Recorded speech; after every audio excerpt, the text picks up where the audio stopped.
Dan alhamdulillah di kesempatan ini tamu kita yang akan kita gali lebih dekat sosoknya, alhamdulillah berkenan hadir bersilaturahim ke studio Radio Silaturahim. Kita sapa siapa beliau. Assalamualaikum warahmatullahi wabarakatuh, Dok.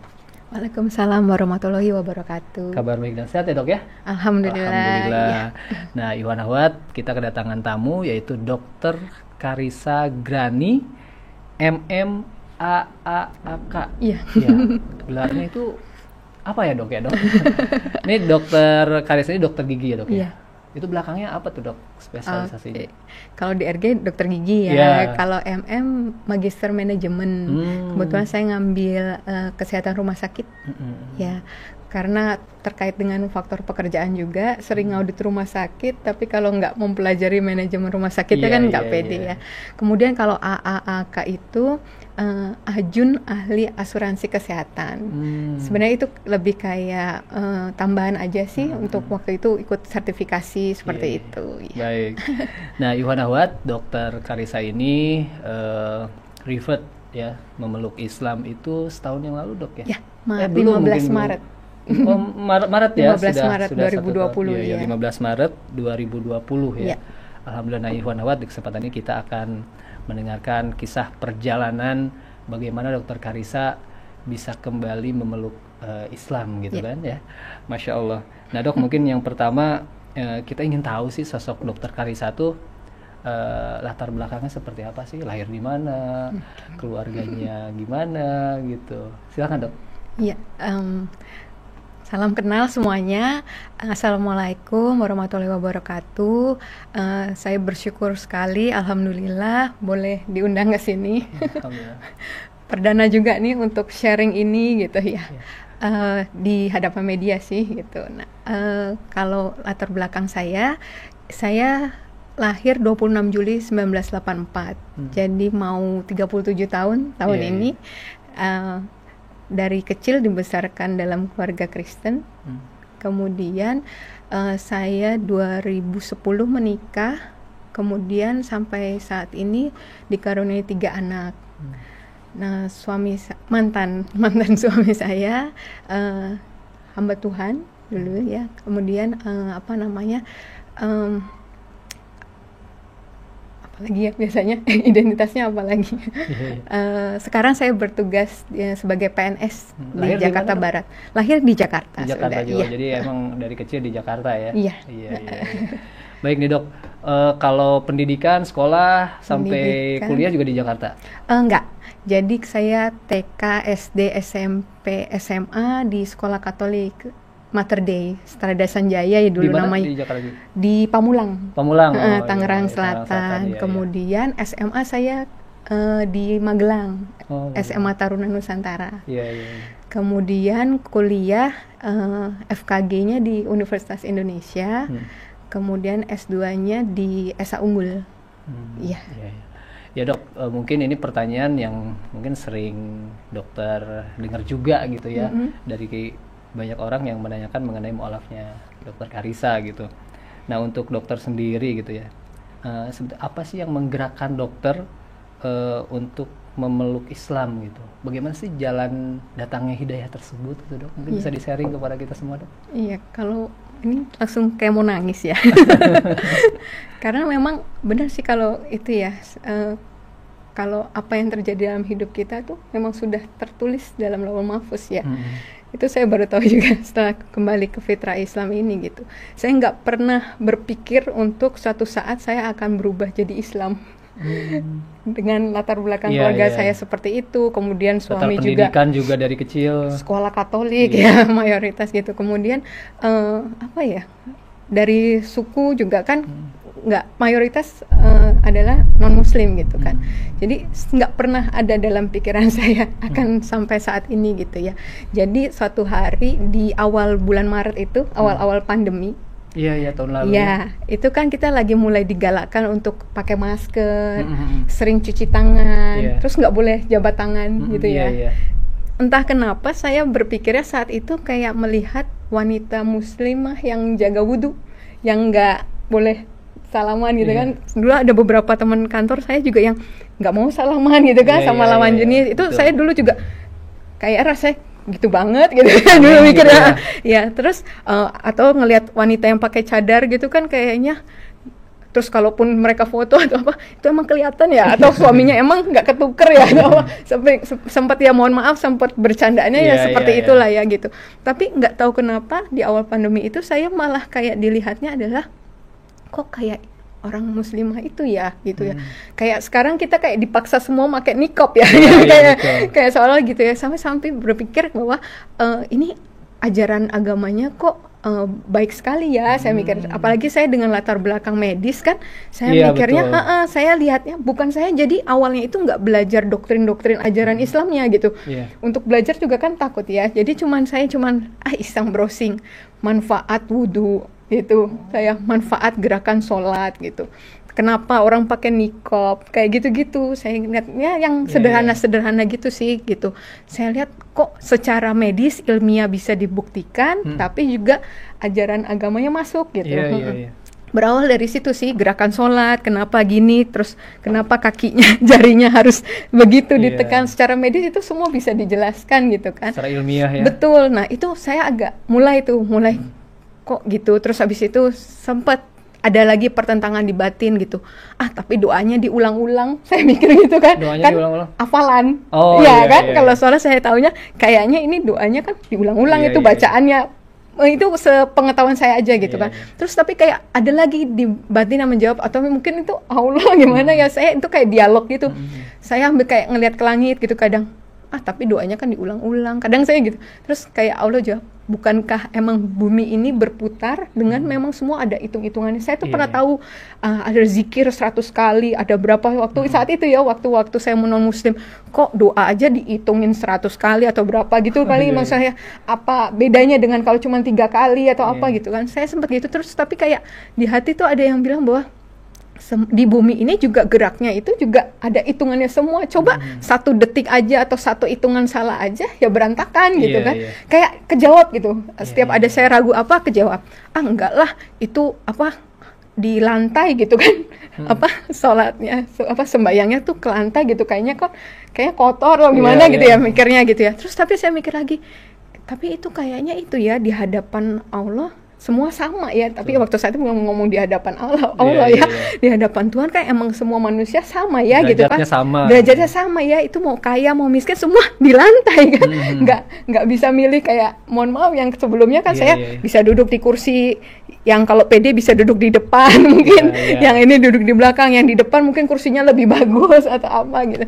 Ini nggak bisa, mau duduk di depan mau di belakang ya tergantung kamu datang ya kan, kita bisa saf paling depan yang laki-laki ya gitu kan, gitu sih saya awalnya kayak gitu. Terus udah mulai tuh kegalauan muncul gitu.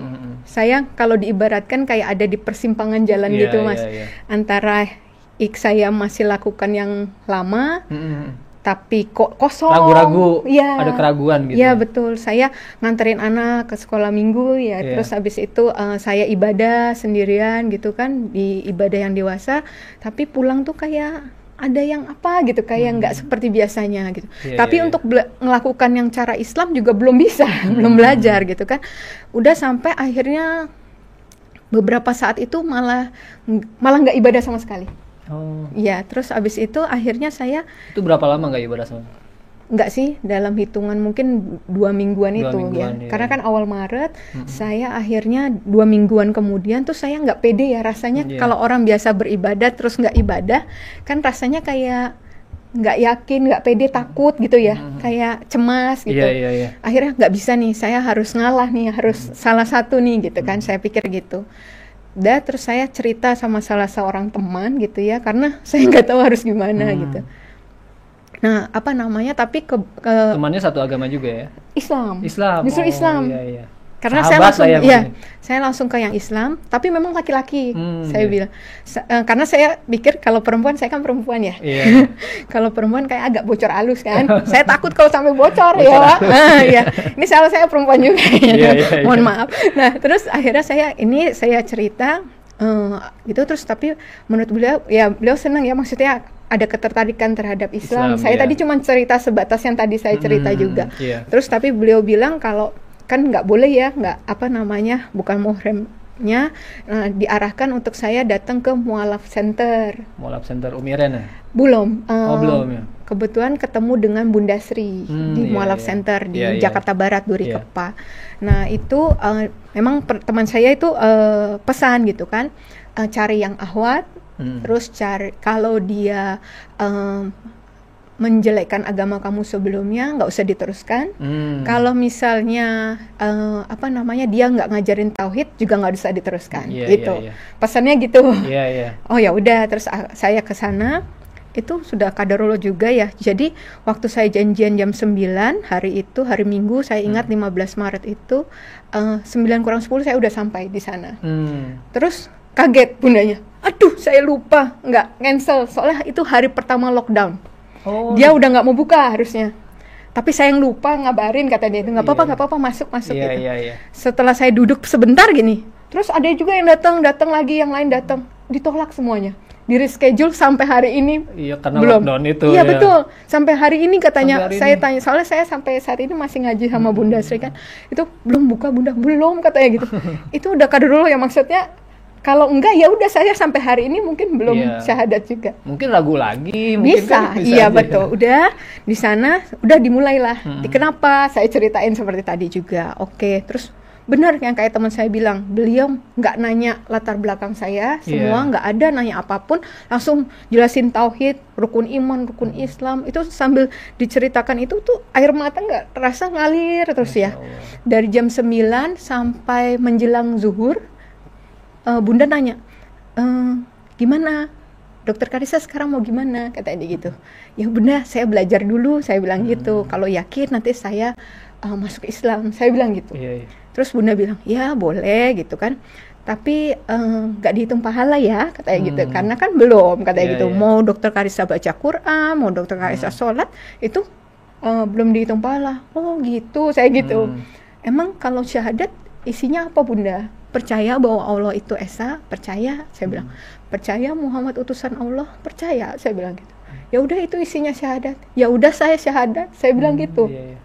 Gak ada mikir gimana tuh, gak ada saat itu. Dan memang Bunda juga kan gak jelasin apapun di luar tauhid itu kan. Udah itu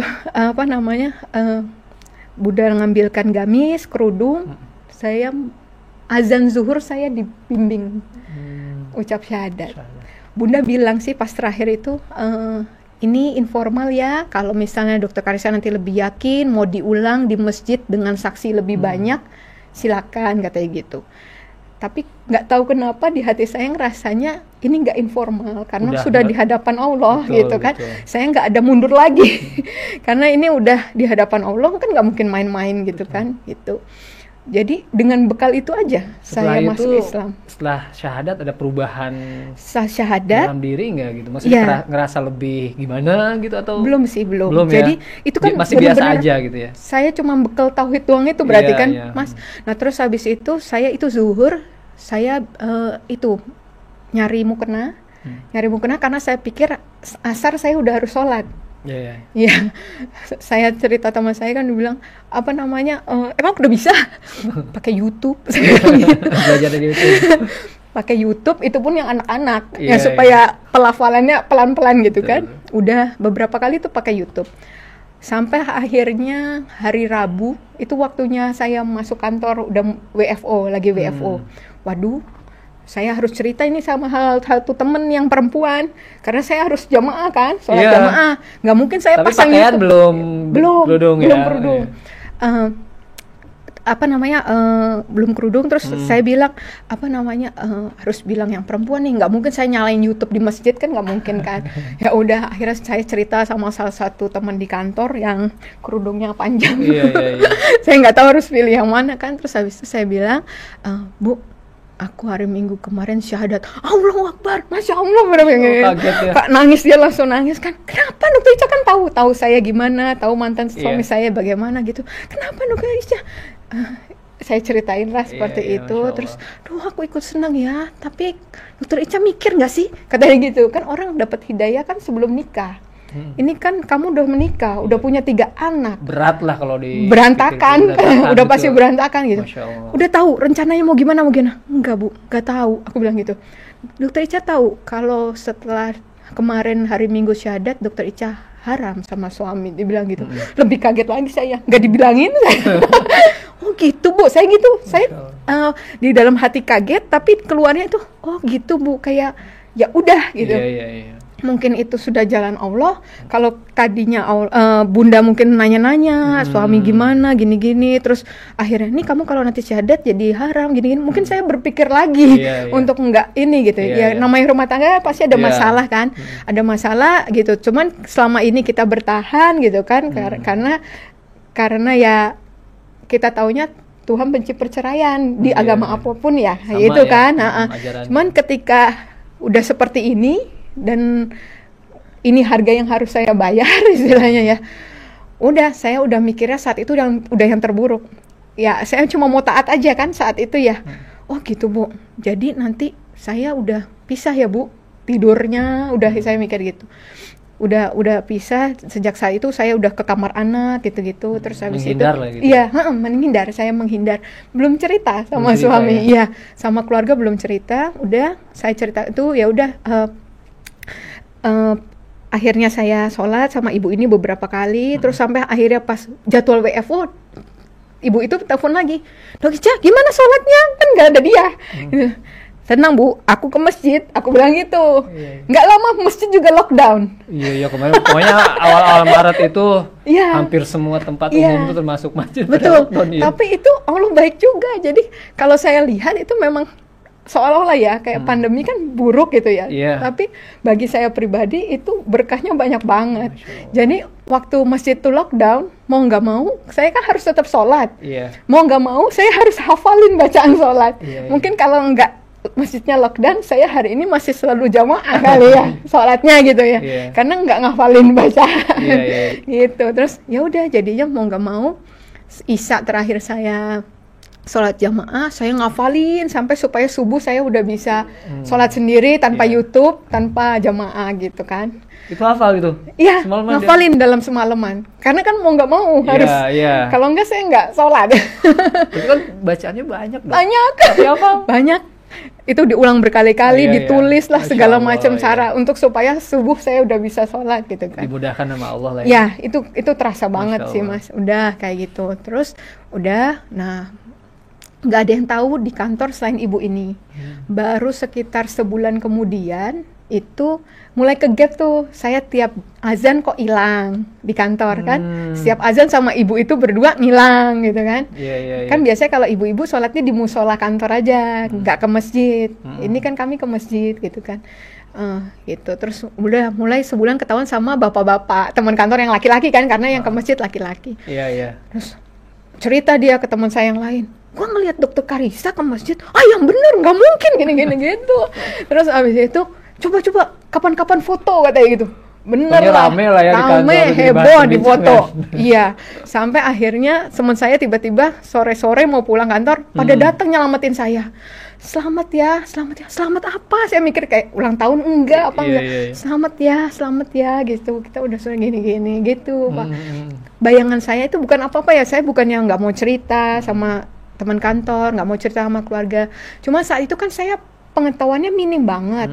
Kalau saya langsung ngomong gimana-gimana, terus ditanya-tanya, terus saya malah jadinya jatuhnya jelekin Islam. Jadi kalau saya salah jelasin gitu, saya takutnya salah itu aja. Pokoknya belajar aja dulu. Saya pikirnya mau belajar lagi gitu, lebih lagi belajar lagi, baru mungkin pada tahu. Tapi itu udah Allah yang rancangkan semuanya dengan sempurna, dengan rapi banget. Jadi teman saya tahu dulu, Pak. Nah terus mulai mereka, jadi bukan kan saya di keluarga anggapnya dikirain karena saya lingkungan PNS mayoritas muslim, itu yang mempengaruhi saya jadi muslim. Padahal dalam pergaulan kami kan nggak ada bahas agama sama Betul. sekali, Profesional nggak aja ada. pekerjaan Iya gitu betul. Nah kemudian saya suka lari, komunitas lari juga kan, ya udah selesai lari udah nggak ada Iya. bahas tentang agama juga gitu. Nah jadi baru setelah itu mereka tahu, baru mereka kirim link, kirim buku, kirim apa Supaya gitu kita kan. belajar gitu ya. Betul. Setelah itu memang baru. Nah kemudian ada salah satu guru ngaji yang betulin bacaan gitu-gitu bilang, kapan dok harus ngomong sama Keluarga. suami terutama ya, karena dan keluarga terdekat, orang tua dok ngomong, ya ntar ya bu, udah masuk Ramadan. Iya. Itu kalau diceritain ini langsung nggak apa-apa kronologisnya Ya, nggak apa-apa, saya biarin nggak ini Iya, ya. iya, nggak Padahal apa-apa. ditanyain Lanjut cuma aja, dapat iya. hidayahnya, tapi lah jadi lanjut. Nggak apa-apa, nggak apa-apa. Nah, jadi itu kan mau masuk Ramadan. Itu saya mulai belajar taraweh kan, cara sholat taraweh gitu Iya. ya. Saya udah belajar, cuma saya lagi mikir, itu 2 hari sebelum mulai taraweh pertama saya belajar itu. Saya mikir gimana ya, yang 4 rakaat aja saya deg-degan sholatnya. Jadi rumah saya tuh ada CCTV-nya semua. Cuma ada satu blind spot itu yang di depan pintu klinik saya. Jadi kalau dari sisi sini ada CCTV, dari sana CCTV, pas di depan pintunya banget lah, itu yang kayaknya blind spotnya, yang nggak dapat nggak dapet CCTV manapun. iya, Jadi saya sholat di depan pintu klinik saya, yang mana itu deket sebelahnya kamar mandi, sebelah pintu klinik gitu. Iya. Jadi saya sholat di situ, diam-diam, termasuk pembantu saya mungkin nggak tahu juga, walaupun mereka mungkin nyuci mukena yang bukan miliknya, mungkin dia tahu juga tapi nggak tanya. Itu setiap habis sholat tuh keringat sejagung-jagung, karena saking deg-degan, takut ketahuan. ketahuan, Iya iya, betul. 4 rakaat itu rasa lama banget. Saya nggak kebayang 11 rakaat Apalagi pas taraweh. taraweh gimana. Udah, tapi ya saya nggak tahu, saya jalanin aja, terus saya belajar aja. Pas harinya harus taraweh itu, pulang kantor, tiba-tiba saya masuk rumah kosong. Jadi anak-anak, suami, pembantu itu ternyata lagi diajak pergi ke rumah mertua. Terus habis itu saya selesai taraweh, selesai rakaat terakhir, pintu pagar dibuka. Jadi istilahnya mereka baru pulang lagi, jadi saya bisa taraweh dengan lancar gitu. Ya, Itu banyak kemudian Allah kasih. Setiap habis selesai sholat yang wajib itu saya ini, alhamdulillah ya Allah bisa sholat, kasih kemudahan ya Allah untuk bisa sholat yang selanjutnya. Itu terus kayak gitu. Itu saya inget banget prosesnya saat masih belum ketahuan. Ya, sampai Lebaran apa? Sampai waktu Ramadan itu saya alhamdulillah kan belum bisa bahasa Arab. Jadi saya baca Puasa terjemahan. juga dok, udah mulai puasa. Kalau puasa saya dulu non muslim kan memang udah sering puasa juga. Iya, udah inilah ya. Udah terbiasa juga Ya, ya. udah sering terbiasa. Terus habis itu jadi kalaupun dilihat suami nggak makan pun itu dia biasa aja karena memang sering puasa kan. Iya. Kalau soal puasanya nggak ini, cuma untuk sholatnya itu kan yang betul. agak bahaya. Nah udah, terus habis itu saya bisa minggu ketiga Ramadan kalau nggak salah itu selesai terjemahan Al-Quran. Masya Allah. Maksud saya nyari kesalahan mas. Itu saya niatnya baca itu sampai tuntas cepet-cepet supaya saya kalau ada salah nggak jadi, mumpung yang tahu baru dikit. Maksud saya tujuannya itu gitu kan. Kalau nggak ini ya udah mungkin bisa nggak jadilah, kalaupun emang ada kesalahan fatal lah gitu ya. Kok sampai dari depan sampai terakhir makin kesini juz 27 gini-gini kok makin yakin, dan saya nggak nemukan salah ya, entah saya awam gitu ya, tapi yang biasanya saya ya di sebelumnya itu baca kitab saya sendiri itu kayak kok gini, kok kontradiksi, kok di sini dibilang gini, di sini tanda tanya gitu. gitu Banyak banget yang saya baca saat dulu. Pas dibandingkan dengan ini harusnya kan lebih banyak lagi untuk kitab yang baru gitu ya. Yang nggak familiar gitu, harusnya saya lebih banyak lagi pertanyaan. Entah kenapa enggak. Satu pun pertanyaan enggak. Gitu. Itu saya sampai heran gitu. Sampai saya akhirnya bilang ke ustazah yang benerin bacaan saya bilang, "Bu, kayaknya sebentar lagi nih." Sebentar lagi apa? Keluarga saya tahu. Saya bilang gitu. Saya rasanya, karena saya mintanya kan Allah bekalin dulu. Allah bekalin dulu. Saya belum baca yang lain-lain selain Al-Quran. Karena pesannya Bunda saya waktu itu juga, udah kamu baca aja Al-Quran dulu. Nanti hadis, udah baru buku-buku yang lain. Karena itu kan yang manusia ya. Kemudian udah saya bilang, Bu, sebentar lagi nih, saya bilang gitu. Bener. April saya ketahuan teman kantor, 15 Mei ketahuan suami. Selesai sholat Isya, itu saya rasanya perlengkapan sholat itu udah saya simpan dengan baik. 15 Mei itu sudah setelah Lebaran kalau salah ya, tahun lalu ya? Belum. Oh belum ya? Belum. Masih Ramadan? Belum, masih Ramadan. Masih Ramadan, iya. 15 Mei itu Iya, masih Ramadan itu. masih Ramadan. Saya Isya, terus ketahuan alat sholatnya. Itu saya nggak tahu harus gimana ya. Terus saya cerita ke teman kantor ya, ke bos saya, Bu, saya ketahuan, saya bilang alat sholat saya nggak bisa sholat, saya bilang gitu. Ke lawyer juga, ya udah kamu diam-diam aja dulu, jangan kelihatan kamu sholat. Itu juga Pak, 2 hari sebelumnya atau berapa hari sebelumnya, pokoknya nggak lama sebelum itu, saya tuh lagi baca-baca buku fikih-fikih sholat itu, yang bagian tayamum tuh saya lewatin. Saya pikir kan masih banyak yang harus dipelajarin ya, tayamum ntar dulu aja lah gitu ya. Saya pikir karena masa sih di sini tayamum gitu kan, air, ya? Banyak air entahlah. Tapi kok berhenti di tayamum itu berhenti dan saya baca gitu. Jadi ketika alat sholat diambil pun nggak boleh dipakai pun, itu ya saya ingat, jadikan sabar dan sholat penolongmu gitu kan. Dalam keadaan gimana pun saya harus tetap sholat gitu kan. Walaupun nggak boleh kelihatan sholat, ya udah akhirnya saya nggak wudu, pakai tayamum aja. Kemudian pakai tutupannya tuh kalau nggak selimut, bed cover, apa yang adalah spray kan saya buat tutupan gitu. Cuman gerakan tapi tetap normal gitu gerakan atau isyarat. Kalau nggak ada dia, saya gerakan lengkap. Tapi kalau nggak ada dia gitu, saya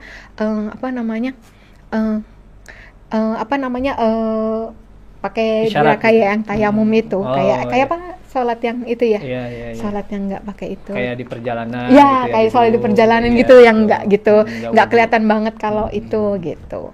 Udah terus abis itu 31 Mei ketahuan. Nah ini nanti puncaknya itu